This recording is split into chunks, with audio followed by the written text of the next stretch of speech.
Quick note before we start. This content is for educational purposes only. We are not promoting the use or purchase of any substances. Our goal is to explain science, regulation, and history. Always follow the laws in your country and consult licensed professionals for any health related questions. Okay, hello. Welcome to Eywa Academy. Today I'm super happy to be with Chris Denson. I met Chris on stage in Guatemala some months ago. I was really nervous, but it actually was one of the best panels I shared with someone. So, hi, Chris. How are you? Hello. I'm fine. How are you? Why were you nervous at the like? What made you nervous at the panel? Because we didn't know each other, so Hmm. I didn't know how it would flow, but it was amazing. Yeah, and now here we are. Hi.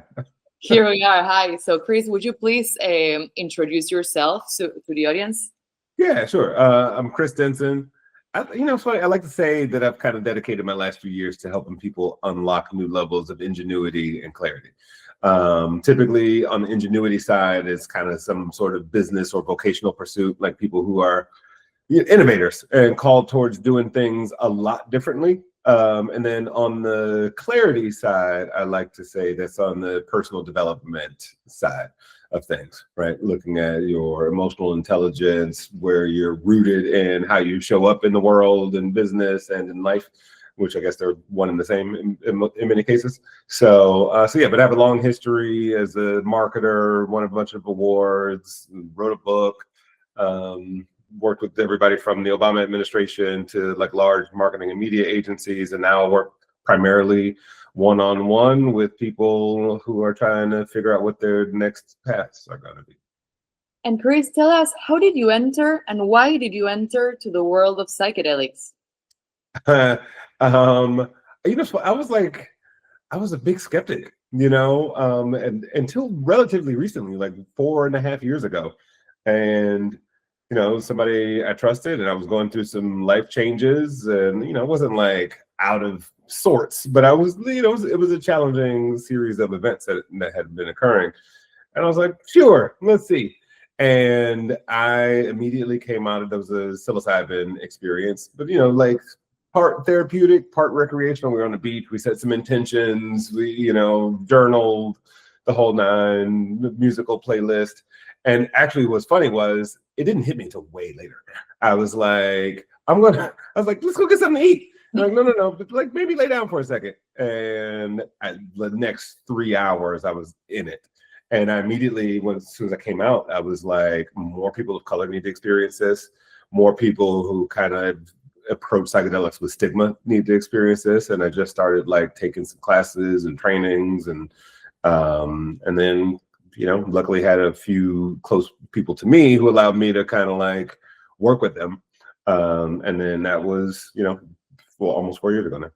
That's super cool. Thank you. Thank you very much for sharing. I always get a lot of questions about people like, what is it really, what is really happening while you are on a trip of psilocybin? Could you please expand on that?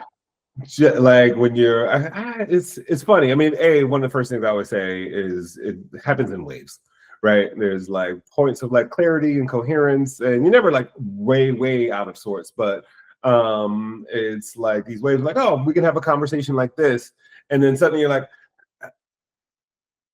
and you're off into another, and I think there's, in any human society, right, like in terms of the types of clarity you have under psychedelic experiences, specifically with mushrooms, it's like some of it you have no vocabulary for, right? When they talk about a deep knowing or a deep understanding of something, there's no like, it is fill in the blank and here you go. Like we have tried, the books have tried, the mystics have tried, and and there is some sort of understanding, but as far as like communicating from human to human, but the type of knowing, how you get to know spirit, yourself, things you might have clarity on, things you get to let go of, and it's not like you worked it out in therapy and like, oh, this equates to this because it's in my background. It's like, no, whatever it is that you are, that makes you whole, kind of just belongs to you and is kind of given to you in those experiences. And then of course, the work of actually integrating those experiences and that clarity is a whole other part of the journey. But Yeah. I think that's how I would describe it, like in brief terms. Well, that was my next question. You always speak a lot about the importance of integration. I think integration is, I think, the most important part of the whole process of having a session with psilocybin. Could you please tell us more why integration is so important to you, for the patients, and what are the outcomes you have seen? It's interesting to me. None of you asking this question. It's interesting to me for two reasons. One, I think there's a lot of symbology that pops up. You're like, oh, I saw this sort of kaleidoscope, or I had a conversation with a creature in a circus, or I just cried the entire time, or I felt like held. Like these sorts of things that almost sound like dreams. Like you wake up and you tell somebody, I was dreaming I was at a circus, and it's just something really random. So for years, I've had one specific like dream interpretation book, and I've always like, it's just close friends. Like, oh, you had a dream about what? Tell me about it again. And the colors you might see, or the feeling you had when you were a passenger in the car, or whatever it is, like all the different components of the dream kind of matter. And I think it's similar in like understanding psychedelic experiences. So that's one thing. Just I nerd out on the interpretation of certain things, but then also because of the trauma recovery training I've taken, the psychedelic facilitation, training I've taken, and understanding just how our minds and our brain chemistry and our emotions work, and what we're unpacking and working through, and being able to connect dots between maybe what you told me in intake, what happened in the session, and then what you said in the integration part of it. But it's a lot of, because you are, a lot of people talk about psychedelics as this euphoric experience, which it is, but it's also like, it's got some dips in it. It's got some challenging moments for a lot of individuals. And to be stuck with that and go like, well, I don't know if I can cuss on your program, but what the fuck was that? Right. Yeah. And then you have to go back to work on Tuesday and and it could be, without proper integration, it could be really damaging to people, right? To just be kind of open up to this heart opening, because when your heart opens, it's not just like, oh, rainbows and butterflies. It is the other things that you can be loving and gentle and understanding about. And it's kind of like connecting those dots. And the integration can be, with every client I work with, I do at least 2 integration calls. But then the integration can go on for months, years. You're like, oh, this ties into what I learned, and I'm always asking my clients, like, do you have a therapist? Do you have a group that you go to? Do you journal? Like, what other kinds of practices do you have? And kind of meet them where they are on that form of integration and understanding and applying. Totally. And Chris, you often connect psychedelics to creativity and leaderships because of all your work with leaders, CEOs, and people working in big companies. What are the best outputs you have seen in these leaders on managing their own organizations, addressing their own challenges? Yeah, I mean, CEOs, they're just like us. Because like, they're human beings, right? And they have a different job title, but they interact with people, they have ideas. And I'm not just saying CEOs, but just people who are leaders of industry, or, that could be a creative person, that can be a straight up business person.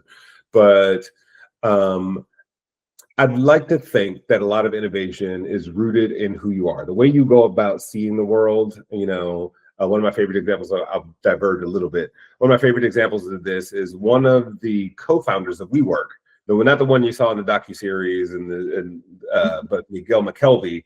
I interviewed him a few years ago at the height of WeWork, and he was saying that how he grew up was in kind of communal style living. Like, it was mom and a couple of her best friends, and they all had kids, and they shared resources, and they shared rides to school and clothes and tutors and everything else. So it was this communal style, like, living that was in his DNA. So of course it shows up in what WeWork created, to the point where they actually designed the hallways to be narrower so that they could force kind of collision and interaction with people. And so everything about it was very community driven. It wasn't just like, oh, really smart shared office space.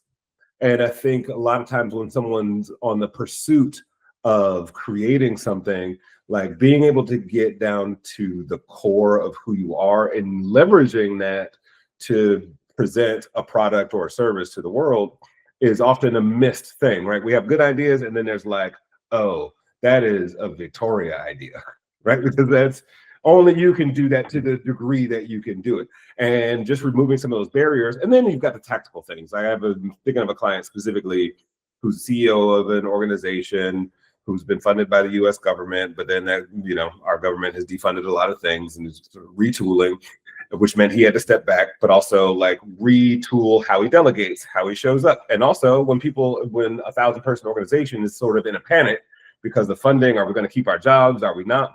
Like, you're the person we're going to point our fingers at and sort of call out and like vent to it. And he was, while we were working together, we started on a microdosing regimen, and we had talked about some things conceptually, in our first few sessions. And then he started the microdosing regimen, and then he showed up at a meeting a couple of days later and was like, everything that we had talked about like was in him and came out. And he was like, I handled that session, like in his language, like a boss.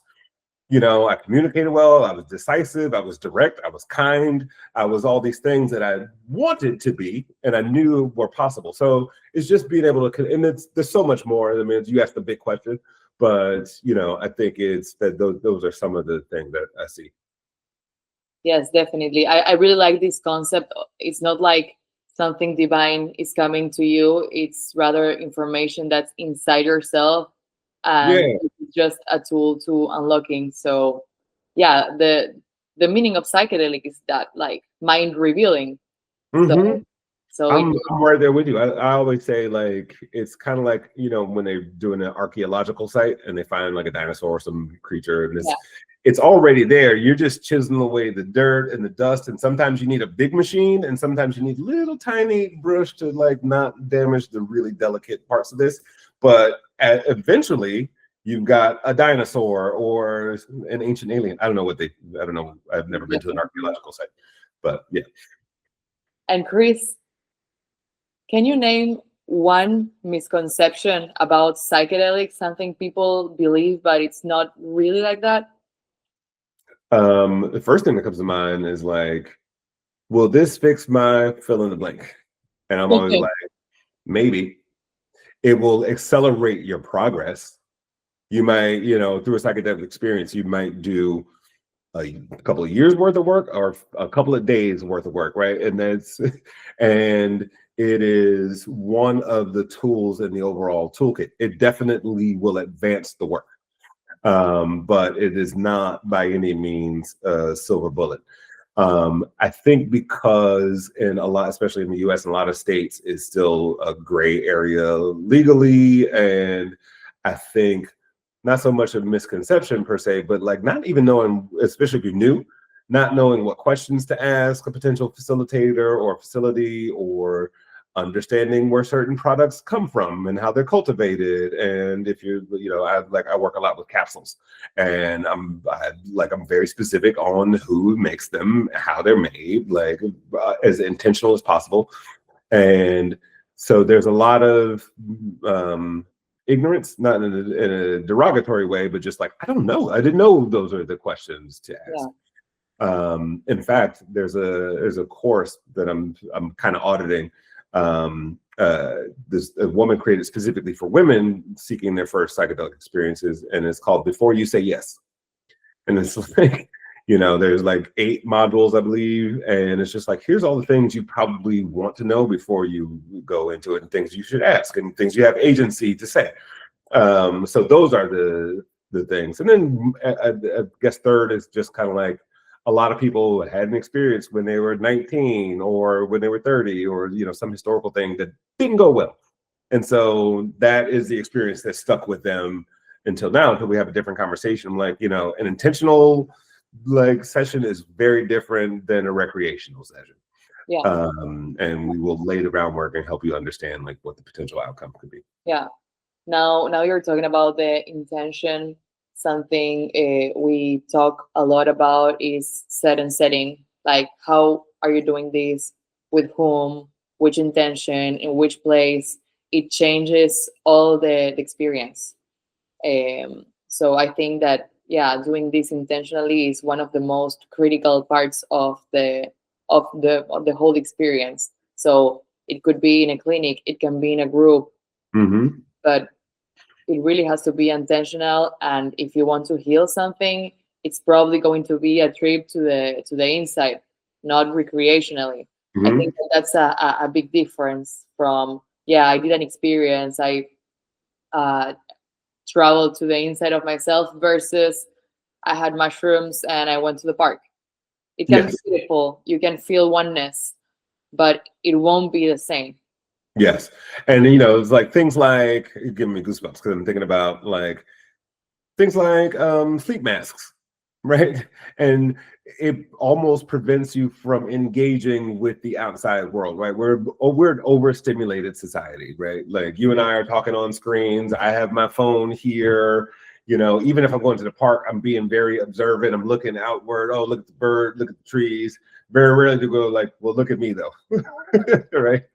But really look at me.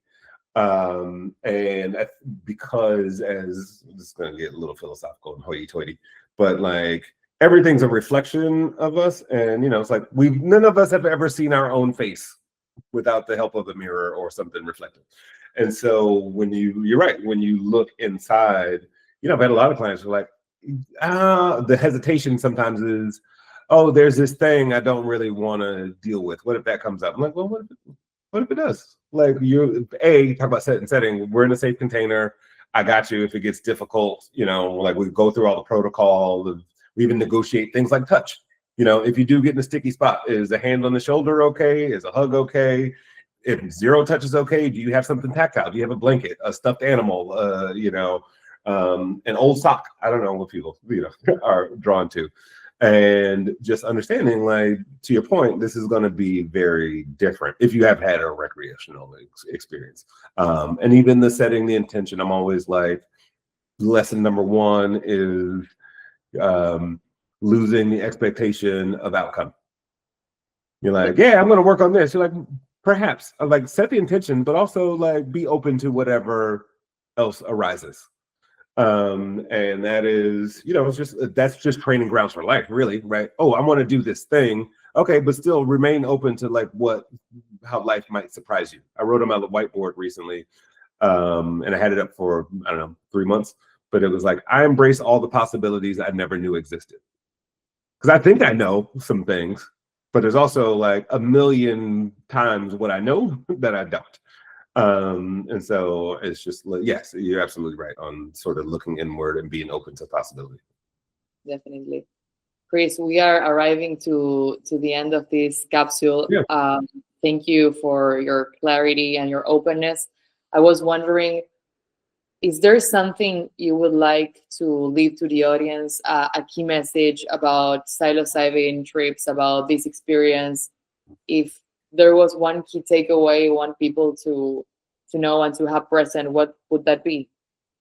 The couple things come to mind. One is just do the investigation work, right? And don't overdo it, and don't overthink it, but get informed, because I don't think every psychedelic medicine is for every person, right?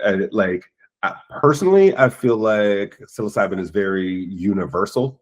But when it comes to like ketamine or ibogaine or just all these other ways of engaging with psychedelic experiences, maybe there's a better like experience for you. And also really try to get to know who might be your facilitator. Don't be afraid to ask the dumb questions or the challenging questions or things you're like, well, I should probably, we hesitate a lot.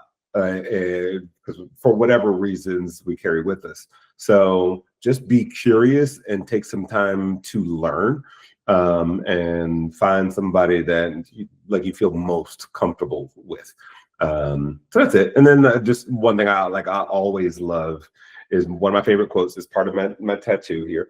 But it says, change the way you look at things and the things you look at will begin to change. And that's just a rule of life I try to live by as often as possible. And I think psychedelics is a great accelerant for that concept.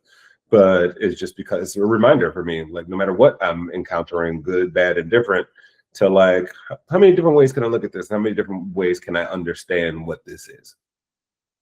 Totally, totally. That's an amazing phrase. I will keep it with me as well to remind myself. It's really, You really can have it. well, Chris. Thank you very much Yeah. for being here with us, and well, hope to see you soon. Thank you. Okay.